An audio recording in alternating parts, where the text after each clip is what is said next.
Your gut affects everything, even your mood. So Ollie created 2 brand new products to take care of your insides. Ollie Big 10 Probiotic has 10 strains of probiotics, their most ever, to support a healthy gut microbiome, immune system, and stress response. And Ollie Super Good Superfoods delivers 15 superfoods in tasty gummy form. Find them at ollie.com and exclusively at Walmart. Ollie! These statements have not been evaluated by the Food and Drug Administration. This product is not intended to diagnose, treat, cure, or prevent any disease. Parents of twins, if you're familiar with far-off drop-offs... Dad, stop, right here. Or get DMs about what's for dinner, you may be experiencing tween milestones. For your son or daughter, these can start at age 9. HPV vaccination, a type of cancer prevention against certain HPV-related cancers, can start then too. For most, HPV clears on its own. But for those who don't clear the virus, it can cause certain cancers later in life. Embrace this phase. Help protect them in the next. Ask their doctor today about HPV vaccination. Brought to you by Merck. Military Murder is an independent project and is not endorsed by the Department of Defense or any military component. The views expressed are those of the host. The content of this podcast is not meant to be legal or medical advice. Warning, this episode contains graphic details of murder and is not suitable for young listeners. Listener discretion is advised.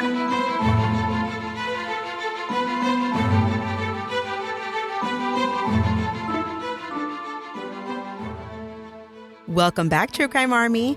I am your host, Margot, and this is a true crime podcast where I focus on crimes committed by military members and veterans, and sometimes their family members. And as in this case, sometimes their spouses. But don't worry, you don't have to know anything about the military to listen, I promise. You just have to be a true crime enthusiast, and if that's you, welcome home. Today's case is a doozy, and I remember this case from the 90s. I was really young, but I still remember it.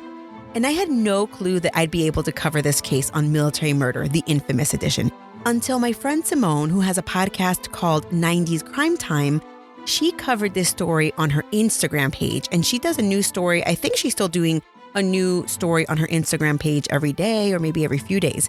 And wouldn't you know it, John Wayne Bobbitt is an ex-Marine. So I was like, yes, I got to cover that case. And here I am. During this episode, my male listeners will be grabbing their junk, looking over at their significant other and thinking, could they do something like this? And the True Crime Army ladies will be thinking, oh, he must have made her really mad. Well, today I am going to tell you the story of Lorena Bobbitt, an abused woman who lived under the thumb of her husband, ex-United States Marine John Wayne Bobbitt. Before she committed a man's worst nightmare, she sliced off his penis while he slept. Ouch! Now, let's dig in. I know you guys already hear a warning, a content warning at the beginning of this episode, but I just want to give another warning right now because this episode does contain trigger warnings for rape, sex assault, and domestic violence. So if that is something that you cannot handle, then I would just suggest listening to a different episode of Military Murder. Thank you. My sources for this episode include the 4-episode docu-series on Amazon called Lorena, and articles by Inside Edition, TheCut.com, The New York Times, and Vanity Fair. Lorena Gallo was born in 1969 in Ecuador. And when she was 7 years old, her family actually uprooted the family from Ecuador and they moved to Venezuela, where she continued to live and where she grew up. In the Latin culture, when young girls turn 15 years old, they have a coming-of-age party called a quinceañera. It's a party that many parents actually spend a small fortune to allow their princesses to have the party of a lifetime. It is, after all, a party to show a girl's passage from girlhood into womanhood. Well, Lorena's parents couldn't afford the type of extravagant party that Latin girls are used to. So Lorena said, don't worry, I don't need a party. The only thing that I want is a trip to the United States. So hold on a second. I kind of chuckled a little bit when I was reading this, when I was doing research on this case, and she actually mentioned this in the docuseries. But I was like, girl, a trip to the United States, that could be pretty costly as well. But the family agreed, and Lorena visited the United States when she was 16 years old. She visited Washington, D.C. in the spring, and it was during cherry blossom season. And the minute that her feet hit American soil, she thought, wow, this is it. This is why people from my country have the American dream. This place is wonderful. Lorena returned to the United States when she was 18 years old, and she chose Virginia. She chose Virginia because she actually had family in the local area, and she was here in the U.S. because she had a student visa. So her plan was to get an American education and then maybe stay in the U.S. She didn't speak a lick of English, and little by little, she actually learned by watching soap operas and game shows. And that actually isn't very uncommon when people immigrate to the United States. When Lorena was 19 years old, one of her friends invited her to the Marine Ball that was being held at the Quantico Marine Base that fall. And Lorena was like, all right, cool, I'll go. It was at this ball that she would meet a 21-year-old Lance Corporal named John Wayne Bobbitt. He asked her to dance, and she agreed. Her English wasn't the best, but they made it work, and they exchanged numbers and soon began going on chaperone dates. And within a year, against everyone's recommendation, on June 18th, 1989, they got married. She wore this typical 90s puffy-sleeved wedding dress, and her bangs were teased, and he looked really handsome in his Marine uniform. I mean, Marines always look pretty handsome in their uniforms. And she was 20, and he was only 22. Now, John didn't have a great upbringing, so let me just talk about that. His dad was abusive, and eventually he left the family. John's mom, she couldn't handle being alone with the kids. So one day she dropped them off with a family member and then she left. She would show up occasionally, but she wasn't always there. The kids, they were beat up and molested, and life just about sucked, you know? Well, John was a really good athlete, and in high school, he was on the varsity team and he was a triathlete. And after he joined the Marines, he was extremely fit, and according to the Amazon documentary, he finished first in all of the Marine competitions. He was a good-looking Marine, and he fancied himself Jean-Claude Van Damme, which he actually does or did look a lot like him back then. At the time of Lorena and John's wedding, there was no indication that trouble lay ahead, but that would soon change as John soon became physically, verbally, and sexually abusive towards Lorena. It kind of reminds me of the episode that I covered on John Battaglia, which is episode 9. He was a perfect gentleman in the beginning, and the minute he put a ring on it, he completely changed. In this case, the first time that he hit Lorena was about a month after they were married. They were driving home from a club, and he was driving and he had been drinking, so he was swerving, zigzagging all over the place. Lorena got scared and she tried to grab the steering wheel, and just then, John punched her in the chest. In the documentary, Lorena described that John's brother was in the back seat and he just kind of shrugged it off like, yeah, you deserve that. When they got home, John was pissed. He grabbed her by the arm and pulled her up through the house. There must have been some sort of commotion, clearly, because the cops showed up at the house and it was the 90s. So the cops didn't do much and Lorena was like, fine, I will leave. She jumped in her car and she drove to her job where she slept in her car in the parking lot. And that actually became a pretty routine thing. Lorena sleeping in her car. When the pair got married, John was in the Marines, as I mentioned earlier, and they had dual income and they were living comfortably. They were young, but they purchased a house in Manassas, Virginia. But John soon completed his military service and separated honorably. After he left the Marine Corps, he couldn't maintain a job. He would work a few weeks here, a few weeks there, and then he'd just sit at home bumming it. And this was the opposite of Lorena. She wanted to make something of herself. She had this huge American dream. They went from having 2 incomes to soon, Lorena was the only breadwinner and she didn't make a ton of money. At some point, she was like a manicurist at a nail salon. Within a year of the marriage, Lorena got pregnant and she was so happy, over the moon, in fact. She had always wanted to be a mother, and she naively thought that having a child would change everything in their relationship, but for the better. When she told John about the pregnancy, John was pissed. He began to verbally abuse her, telling her that she'd make a terrible mother. And then he gave her an ultimatum. Listen, it's me or the baby, but you can't have both. Lorena was rightfully shocked. I mean, this is different than in Latin culture, where babies are considered such a blessing, especially if the couple is already married. Lorena didn't know what to do, but she didn't want to lose her husband, even though he was this lame loser. So she went through with an abortion against her will, and she didn't understand how her life had gotten this bad. And after this, the verbal, physical, and sexual abuse got worse. John would tell Lorena that she was a piece of that she was an immigrant, that she owed everything to him because he could easily hold her immigration paperwork and have her deported immediately. He told her she was worthless, and soon Lorena began to believe it.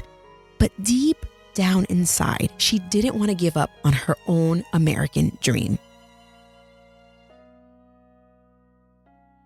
Well, in March of 1992, after months of not being able to make ends meet, the house that they purchased when they first got married, that house got foreclosed on, and the pair, they moved into the Manor Wood Park apartments in Manassas. And this would become the scene of the crime. In mid-June 1993, it's unclear if John or Lorena initiated divorce discussions, but Lorena had made up her mind that she was leaving John. At that time, one of John's friends, Robbie, was staying with the couple.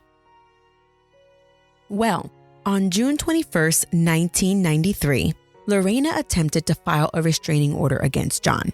In the restraining order, she actually described the worst incident of physical abuse was, quote, kicking in the stomach and hitting with fists on the back, arms, and legs, grabbing from the back, and forced sex, even when she couldn't breathe, end quote. Well, at the station, they told her to come back because the secretary was out. And so Lorena left. Lorena told John that she was moving out, and she moved her clothes and belongings to a friend's house who lived in the same apartment complex. But for whatever reason, she decided to continue sleeping at the house with John. On June 22nd, 1994, Lorena worked her normal job at the nail salon. She was a nail technician, as I mentioned earlier, doing manicures and pedicures. Well, John called her at work. He wanted to know what time she was getting home, and she said, hey, I'll be home regular time around 8 p.m. Well, Johnny and Robbie decided to go out drinking that night, and John had roughly 5 beers and 2 shots, but he said he wasn't drunk. They got home around 3 a.m. By this point, Lorena had gotten back from work and she was in bed sleeping. Although she had been startled by the front door slamming when the guys walked in, causing a ruckus as drunk people normally do, she quickly went back to sleep. Later, Lorena was awakened by John trying to pull her underwear down. She told him no, but he held her down by pinning her arm down by her side, pushing his shoulder into her face, and basically, in essence, covering her nose and mouth until she couldn't even tell him no. This was all while he thrust his penis inside her. There was nothing she could do. When he was done, he rolled over and fell asleep. Lorena described going numb and feeling like a zombie. She walked to the kitchen to get a glass of water to calm herself down. She was drinking this water, and the only light in the kitchen was the refrigerator light. The light illuminated the knife block. So she grabbed a 7-inch carving knife, although some news reports say that it's 8 inches. And just then, her thoughts were flooded with flashbacks to the first time that John raped her, every single time that he forced anal sex on her, every single put down that he ever made to her, every single time that he told her she was just an immigrant. And then her mind went blank. The next thing that Lorena remembered was being in her car driving. She had a knife in one hand and a penis in the other, and she was hysterical. She was having a hard time holding the steering wheel with her hands full, so she opened the car window, and instead of flinging the penis out the window straight, she tossed the penis over the car so that it landed in a grassy knoll on the passenger side of the car, and she continued to speed down the road. Then she went to the strip mall where her job was located, and she let out this ravaged scream as she realized what she had just done. She threw the carving knife into the trash. She entered the building, and then she remembered feeling peace. John said, and continues to say to this day, he never abused Lorena, that he never abused her verbally, physically, or sexually. And on this particular night, he couldn't even remember if they had sex. What he did remember was that at some point he leaned over and touched Lorena, and then he went back to sleep. While he was sleeping, Lorena kept trying to talk to him, but he was dead ass tired. He couldn't even keep his eyes open. And then, according to John, Lorena started playing with his penis, kind of trying to get him aroused. He continued to sleep, and then he felt a pull and a tug, and then immense pain. And he described the pain as horrifying, terrifying, and he actually thought that he was dreaming. He sat there for a while, long after Lorena left with his penis in her hand. And it's evident that he stood there for a while because there's a picture of a pool of blood in the center of the bed. And a police officer described that the pool of blood was about 1 inch deep. That's a lot of blood. Eventually, John pulled himself out of the bed and told his friend Robbie what happened and said, I need to go to the hospital right now. And his friend Robbie, I don't think he quite understood it because he was still recovering from a night on the town. And he was like, okay, cool. I'll take you to the hospital, but let me brush my teeth. Now, it's unclear if there was a 911 call or if John just showed up at the hospital. But soon the police dispatcher was trying to communicate to the police officers on call that night that a man had just had his penis cut off and they needed to go to the apartment to find it. But it was funny because they couldn't or wouldn't say penis over the speaker, over the radio because it was the 90s. But really, the dispatcher says that she didn't want to use the word penis because the operator didn't want to cause alarm and she knew that the media was listening and they wanted to keep this low key, at least for now.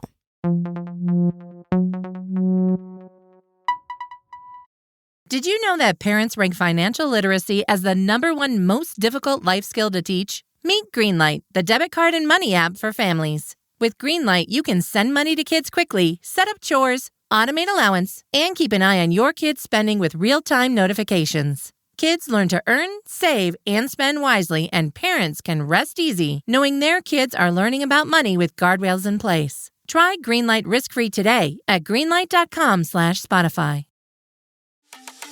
This episode is brought to you by Pluto TV. Are you looking for your next case? Pluto TV has all your favorite crime dramas streaming for free, which means suspicion is free, with countless cases to crack. Watch CSI, Criminal Minds, NCIS, Blue Bloods, Tracker, FBI, and SWAT, all for free from all your favorite devices. Feel the free. Pluto TV. Stream now, pay never. By the time John arrived at the hospital, he had lost a lot of blood. The on-call surgeon got the call. There was a man whose penis was severed. And the doctor was like, what in the hell? Find a penis! Meanwhile, police were at the apartment trying to rummage through a crime scene without disturbing anything, but they're trying to find this penis. They were looking through the trash, in the garbage disposal, the fridge, the freezer, the dishwasher, and the penis was MIA. A crime scene tech arrived on scene to help, and she noticed little blood droplets in the parking lot, and then leading up the stairs all the way up to the apartment.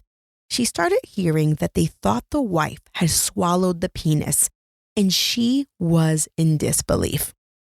Then, miraculously, Lorena walked into the police station, but she wasn't carrying a penis, and she wasn't there to turn herself in. She was there to report John for abuse. Now listen, I found this part in the documentary to be a bit comical, but also slightly devastating. The intake officer was like, oh, okay, cool. I got it. You want to report abuse, but, yeah, can you tell me where the penis is? And Lorena was dumbfounded. She was like, what in the world? I don't know where I threw it, but I threw it. I think it might have been near, I threw it by a 7-Eleven. And then she actually described the direction she was driving in and the direction that she threw it. Now, police quickly made their way to that 7-Eleven and they were walking around fighting crime, looking for a penis in a grassy knoll by the popular Slurpee shop. And I can only imagine the cops right now thinking, no one is ever going to believe this happened to me. Well, there was a small search team when one of the cops heard crunch. He stopped dead in his tracks and slowly backed up. When he looked down, there it was, John Wayne Bobbitt's schlong. he stepped on it. Now, listen, the penis was in good shape, so it's possible the cop didn't completely step on it. So the guy says he stepped on it. The doctor says that the penis was in good shape. So I don't know whether he stepped on it and it was hard or not. But Sergeant Willard Hurley was the man that saved the day by finding the penis. But he was extremely religious and he refused to handle or touch the penis, which I kind of giggled at because I'm like, it's a detached penis, for goodness sake. Pick the dang thing up. Nope. Oh, no. He called over to Mike Perry, and this was a volunteer firefighter. And this guy was helping in the search. Well, that poor schmuck came on over and he knew that he was holding a man's dignity in his hands. And he'd be darned if he wasn't going to return some sort of dignity to John Wayne Bobbitt. Although in the back of his mind, he was probably thinking, what in the world did this man do to this woman to piss her off? Side note, Dr. Sane was interviewed by thecut.com, ironically, and he said that the person who retrieved the penis waited around for a glove from the EMTs before he actually handled it. So just to make it clear that they did pick up the penis with a glove. Now, the cops called it in. We have the organ. And the on-call doctors, Dr. James Sane, the urologist, and Dr. David Berman, the microsurgeon, made their way quickly to the operating room to prep the patient. Meanwhile, back at the scene of the crime, the quick-thinking cops ran into the 7-Eleven, probably yelling, "I have a penis! Give me some ice!" And all the men in the 7-Eleven were all hands on deck, running around trying to get some ice. One of them grabbed a hot dog bag, threw some ice in it, and the cops put the penis on the ice. Then they raced the clock to the hospital with their sirens blazing, I'm assuming. So here we are. Lorena is at the police station reporting an abusive husband. The cops were racing the clock to get this penis to the hospital. And John Wayne Bobbitt, believe it or not, he had lost 1/3 of his blood, and the doctors were in the OR waiting for the penis. As the doctors looked at the incision that Lorena made, they wondered if she was a medical student because it was a clean cut. You can tell she had no hesitation with that knife. Now, guys, I'm not much of a prude. I mean, here I am talking on my podcast about a penis, but imagine my disbelief when they show a picture of the severed penis on the documentary. And then they show a picture of John Wayne's lower body without the penis. Listen, oh my God. I don't have a penis and I got weak in the knees when I saw those pictures. Yep. I'm sure that these images are on the internet, but come on. I was utterly shocked. The surgery lasted about 9 hours and the doctors described attaching the penis. And as soon as it was all connected with blood pumping, the penis perked up. Now imagine this. During John's surgery, the cops who responded to the crime scene and those who helped find the penis, they waited in the hospital waiting area to ensure that the penis was fine. Now listen, all joking aside, I commend cops for what they do. In some situations, some friends and family members wouldn't even be out there looking for your penis if it was cut off. But these men and women, cops, they respond to the call of duty, no matter what that call is. And you can have whatever belief you want about the bad apples. And I get it. There's bad apples in every organization, in every group.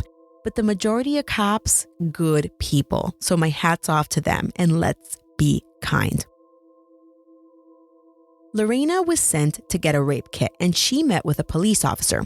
The statement that she made to the police officer while she was still under the stress of everything would be, in my personal opinion, one of the most damning pieces of evidence against her. The detective who interviewed her was Peter Wentz, and when he asked her what happened, she said, quote, "I was angry already and I turned my back and the first thing I saw was a knife. Then I asked him if he was satisfied with what he did and he just half asleep or something. He always have orgasm and he doesn't wait for me to have an orgasm. He's selfish. I don't think it's fair. So I pulled back his shirt or the sheets and then I did it." End quote. Dang, girl, you're right. He is selfish. Just kidding. But that's exactly what she said. And that statement would eventually come out in court. Well, James Lowe, Lorena's defense attorney, tried to mend the statement by saying, no, that's not what she meant. But that sure is what she said, and it wasn't good. 2 months after the cutting incident, Lorena was charged with malicious wounding. In the meantime, Lorena was out telling her story, and she gave her first exclusive interview to Vanity Fair. And in the article, she described the abuse that she endured at the hands of her husband, the ex-Marine turned deadbeat husband. Now, listen, the prosecutor heard about the allegations against John about him being abusive, but they went in one ear and out the other. It wasn't until a women's activist group got wind about this abuse and they got pissed, and they lobbied until the district attorney, Paul Ebert, eventually brought charges against John Wayne Bobbitt. He was charged with marital sexual abuse. Now, America was already interested in this case. A woman cut her husband's penis off? Now that's entertaining TV. But now the victim was also charged with a crime. Oh, snap! Janet, grab the popcorn. This is going to be some damn good TV. And listen, I would skip the Jersey Shore family reunion to watch this court. Guys, if you didn't know this about me, before I became obsessed with true crime and Snapped in 2009-ish timeframe, I was obsessed with the Jersey Shore. It's a show on MTV. And I still am kind of obsessed with it till this day. All my really smart friends would ask me, why do you watch that trash? And I would quickly tell them, hey, you watch your mouth. The Jersey Shore keeps it classy, okay? Now, the district attorney, he's a funny guy. You can tell he's a good guy. Due to this trial, for almost a decade, he became known as the penis prosecutor, which is hilarious. You gotta be able to laugh at yourself sometimes, you know? He eventually, though, this guy, the prosecutor, eventually prosecuted the DC snipers. So that case soon overshadowed this case. And don't worry, the DC sniper case is a case that I plan on covering, but all in due time, my true crime army, all in due time. The trial dates were set for the two cases. John would be tried first and Lorena second. Reporters all over the world, yes, all over the world, they came out in herds to be at the Manassas courthouse. His trial began in November of 1993. And in order to convict him for the marital rape case, the jury had to find the following two elements. One, that the couple was separated at the time, and two, that the spouse was permanently injured. That means if a couple was still together, a spouse couldn't be charged with spousal rape. And also, John faced 20 years in jail. Well, there were various occasions of domestic abuse, but the judge at John's trial didn't let any of it in, not a lick. The only thing that he allowed was for Lorena to discuss anything that occurred in the 5 days leading up to the slicing. And this really decapitated, no pun intended, Lorena's argument because, as we all are somewhat well aware, an abusive relationship can go on for years and then suddenly go through a lull in the abuse before the spouse snaps. But those were the parameters of this trial, of John's trial. Well, it just so happened that leading up to the slicing event, Lorena was anally raped by her husband. But a few days after she was raped, she had consensual sex with her husband. And I don't think that the jury really liked that fact. They weren't keen on it. And they probably thought, why in the hell would a woman who says she was raped have sex with her perpetrator a few days later? Well, Lorena had a perfectly good explanation for that. Lorena explained that she had consensual sex with him because she knew if she didn't agree, he'd rape her anyway, and then it would hurt. So she just went along with it. Well, on November 11th, the jury that was made up of 9 women and 3 men, they deliberated for 4 hours before finding John Wayne Bobbitt not guilty. And John breathed a sigh of relief. After trial, John was sent to a ranch near Colorado Springs to kind of lay low until the next trial. And it was Lorena's trial on malicious wounding. Well, during his stint in Colorado herding cows, he started attending John Wayne Bobbitt lookalike contests at the local Hooters. He even became buddy-buddy with Howard Stern, and Howard even threw a phone-a-thon for John for the New Year's of 1994. And this was 6 months after the slicing, because it happened towards the tail end of June, I think it was. Well, you can actually watch portions of the phone-a-thon on the documentary. And there is John with this giant fake erect penis meter behind him. You gotta watch the documentary. Anyway, Howard Stern raised close to $200,000 for John Wayne Bobbitt. And they actually said that they were raising this money to pay off his medical bills, but you'll hear later, he doesn't ever actually pay those. John even had t-shirts made. On the front it said, quote, severed parts, end quote. And on the back it said, love hurts. And I read an article that mentioned that John actually tried his hand at a band that was called Severed Parts, but I didn't look into that too much. In the background of John's life, Lorena was pending trial. The prosecutor offered her a plea deal, but she said, no way, and she turned it down. She didn't want to risk the possibility of a conviction and then lose the possibility of becoming an American citizen.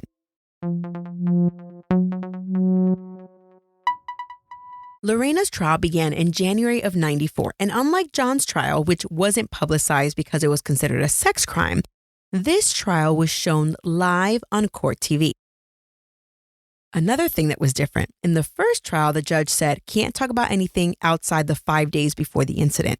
Well, this was Lorena's trial now, and the judge allowed every single incident of abuse, saying everything is fair game. And it was evident from the train of witnesses that the defense attorney trotted into the courtroom that various people had witnessed either John physically assaulting Lorena or they witnessed the aftermath, which included bruising and crying and everything else that goes with that. John took the stand and he just lied his pants off. According to him, he had pushed Lorena around, but he never, ever laid a finger on her. This, of course, was all opposed by police reports and pictures of a bruised Lorena. Specifically, an assault and battery conviction dated February 21st, 1991, to which John pled guilty. But the government had a witness that I personally thought was not a good witness for Lorena. Well, maybe. Lorena was a nail technician, and us ladies, we know that the nail salon and the hair salon, that's where we go to talk crap. We talk crap up the wazoo when we're there. Well, one day, Lorena and her coworkers, a bunch of ladies, they were having a discussion. And the discussion was something to the effect of, oh my God, what would you do if your husband cheated on you? And one lady opined, I would kill that SOB. And another lady said, I'd leave him and I'd take everything. I'd make him regret the day he met me. What about you, Lorena? To which Lorena responded with, quote, I would cut his dick off because that would hurt more, end quote. Gulp. That isn't good for her case. Then there was also a witness who described Lorena physically abusing John. That also wasn't good. But then there were a group of 2 or 3 guys that were John's friends. And they described that John was always bragging about making women squirm during sex. And he said that he enjoyed making them bleed and yell for help. He also told his buddies that he enjoyed forced sex because it really aroused him.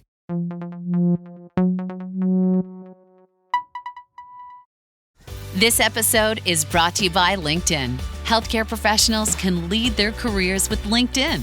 Discover jobs by specialty, preferred shifts, and even desired salary. From mental health therapists to radiology technicians, it's now faster and easier for healthcare professionals to find the right fit. Learn more at linkedin.com/healthcare. Side effects may include faster job placement, improved work-life balance, and increased career satisfaction.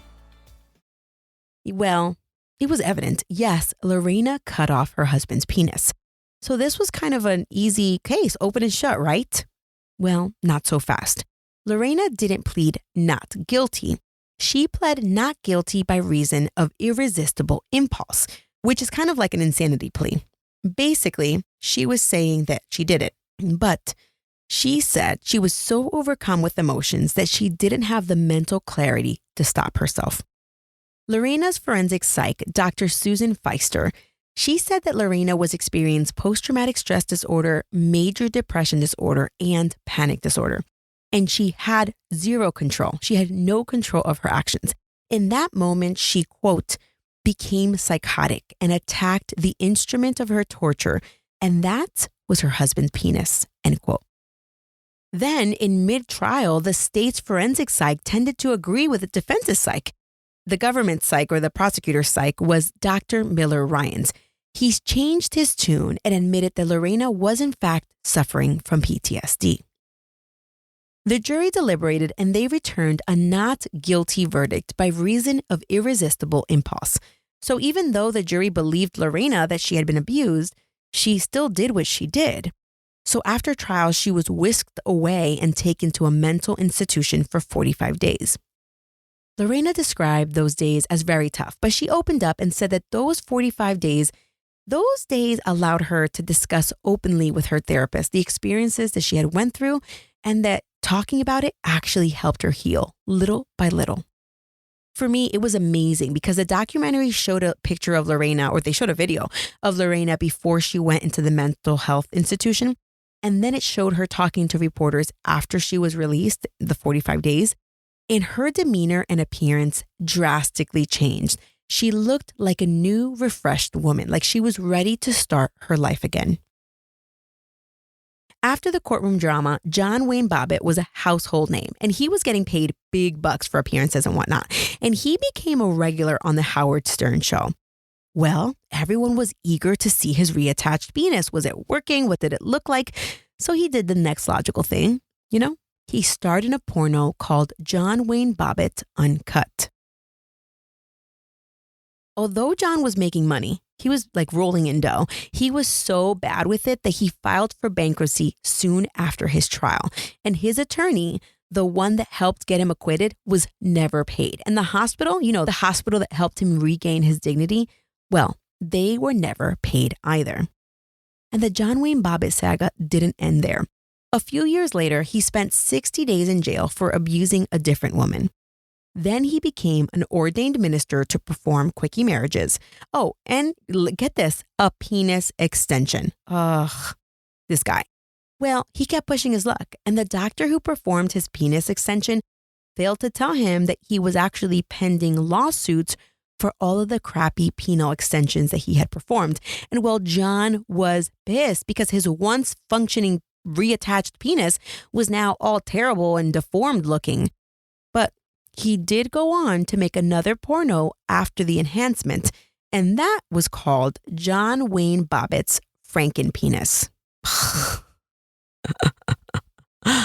Oh, this guy's crazy. Well, Dr. Bierman, the doctor who performed emergency surgery on John all those years back, was pissed when he heard about the penis extension, and he had something to say about it. In not so many words, now this is just Margot making up or ad-libbing here what dear old Dr. Berman said. He basically said, "You ruined my penis." He didn't really say that, but he was pretty pissed. Like, why would you even go under the knife again after that? Through the years, John was just a terrible person. According to Inside Edition, in 1994, just a year after the trials, he was convicted of domestic battery for abusing a girlfriend.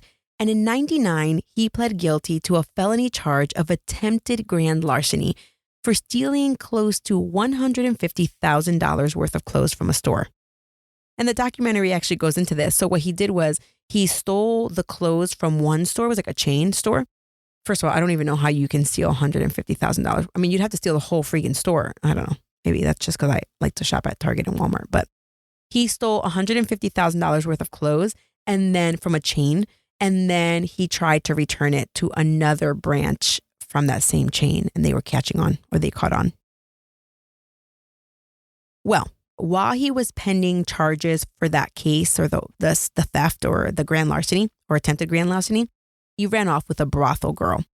Well, once he was in New York, he got angry with his new girl. She was only 19 years old. And over the course of 3 days, he tied her to the bed, tortured her, and raped her over and over again. On November 2nd, 1999, he was charged and convicted for the crime. And I think that he was charged with harassment, but everything's a little bit jumbled with regards to everything that happened to him after the Lorena Bobbitt stuff. Well, John eventually did remarry, and in the early 2000s, he had 3 incidents with that wife. During the first incident, he was convicted of battery and sentenced to 15 months in jail. And the following 2 times, he got lucky again, and he was acquitted of domestic battery. According to thesun.com, he got into some sort of car accident in 2014 and broke his neck. and he now lives in Nevada, living off of his disability checks. Support comes from ServiceNow. We're for people doing the creative work they actually want to do. That's why this ad was written and read by a real person and not AI. You know what people don't want to do? Boring, busy work. Now with AI agents built into the ServiceNow platform, you can automate millions of repetitive tasks in every corner of your business, IT, HR, and more, so your people can focus on the work that they want to do. That's putting AI agents to work for people. It's your turn. Visit ServiceNow.com. After the ordeal, Lorena went back to college and she met a man named David. They were friends at first, and then they began to date, and they eventually got married. Although a lot of news reports actually say that David is just kind of like a life partner. So they're either married or they're just together forever.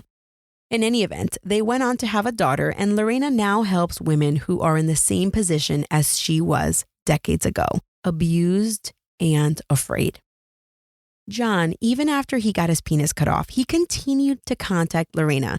He told her that he still loved her, that she was a good woman, that they should get back together, that they could make a lot of money if they had a baby together, that type of stuff. Ugh, he's so pathetic. And Lorena was like, dude, I cut your penis off. I'm not sure what else I need to do to show you that I want nothing to do with you.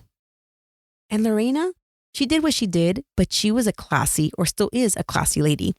In the 90s, she was offered $1 million to pose for Playboy. And she was like, go scratch. You go, girl. Lorena, of course, does not go by Lorena Bobbitt anymore. She goes by her maiden name, Lorena Gallo. Lorena founded the Lorena Gallo Foundation, which is a nonprofit that helps domestic violence survivors.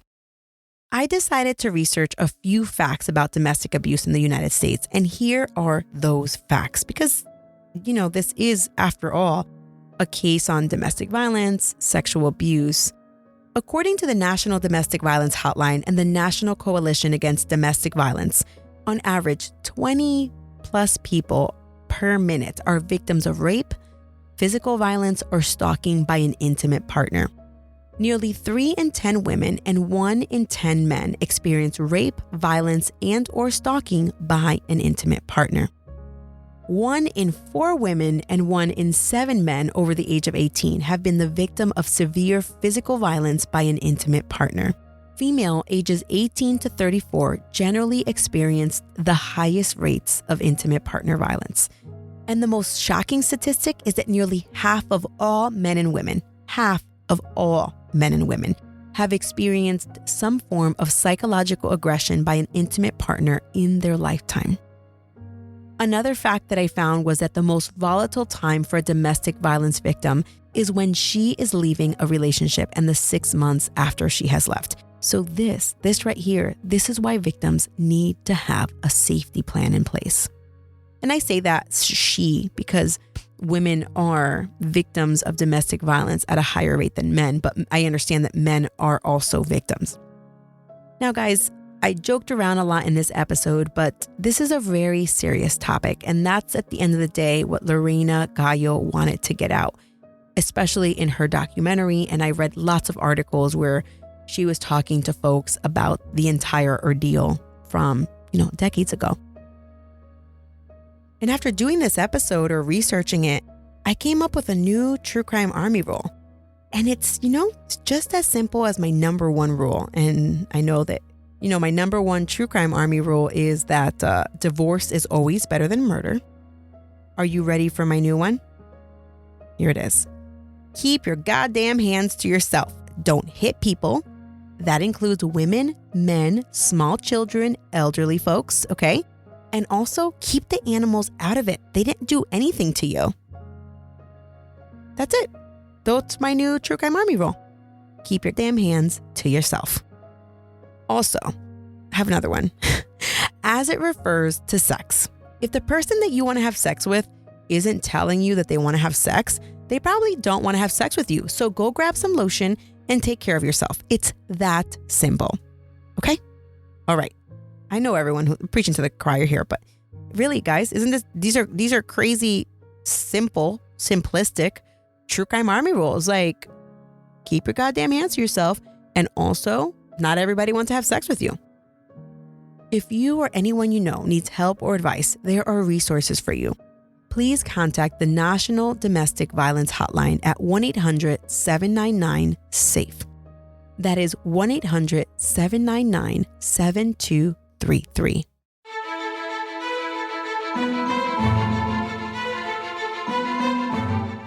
Guys, listen, if you didn't already know that I love doing this podcast for you, this episode for sure should prove it. I was up late at night, and that's usually when I have time to work on this podcast. And I was sitting there wondering, I wonder what the deal is with these penis amputations. And so I Googled it. See, originally when I was doing all the research for the Lorena Bobbitt case, I just Googled Lorena Bobbitt and everything came up. But then I Googled penis amputations. And I came across a Men's Health article titled, quote, "This dangerous habit could leave you with an amputated penis. Stop putting your dick inside tiny constricting objects," end quote. And well, of course, I read the article and I was like, why? Why did I just read that? Stay tuned after the credits when you hear my daughter say, "Shh, Mama's working on her podcast." And just stick around because I have a few quick stories about other wives who cut their husbands' penises off. And it doesn't quite meet the military, the military aspect of it. But I did want to tell you about these other wives who are doing this because apparently this is a thing. Now, I also will link that story about Men's Health, but I'm not going to talk about it because I thought it was silly. Just guys do weird things. I don't know.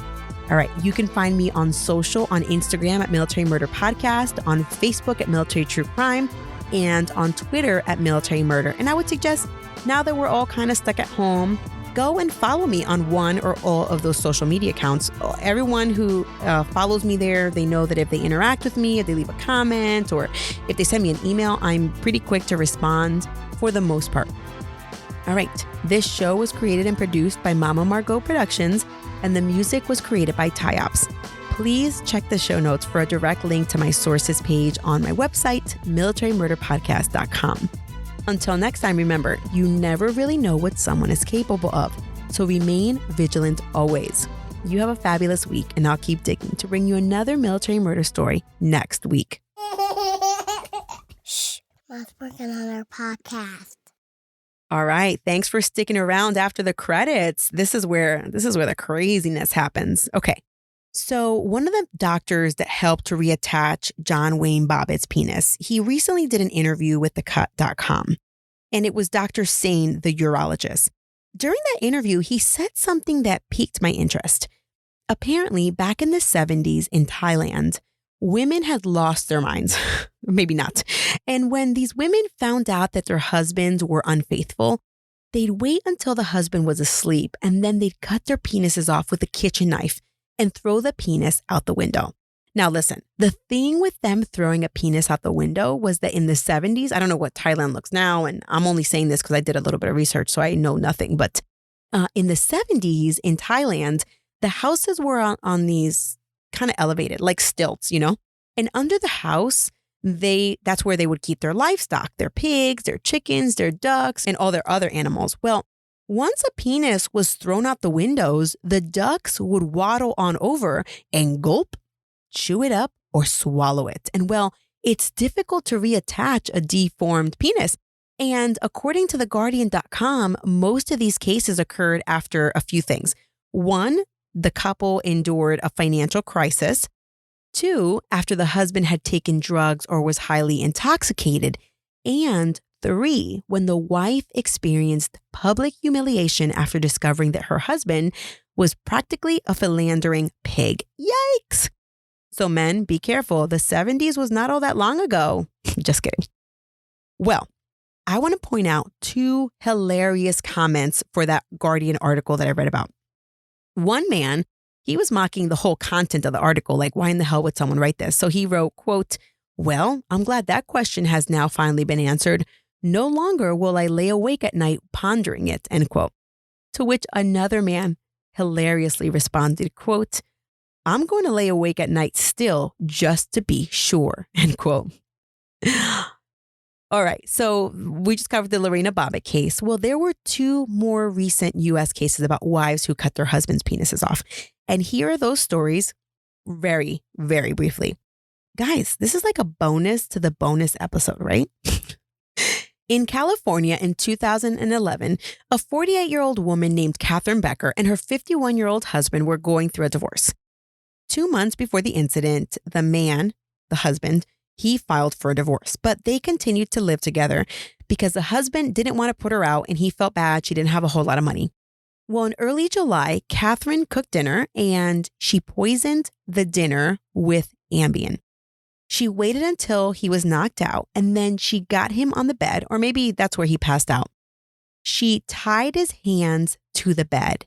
Then she waited until he came to, because remember, he was knocked out with the Ambien.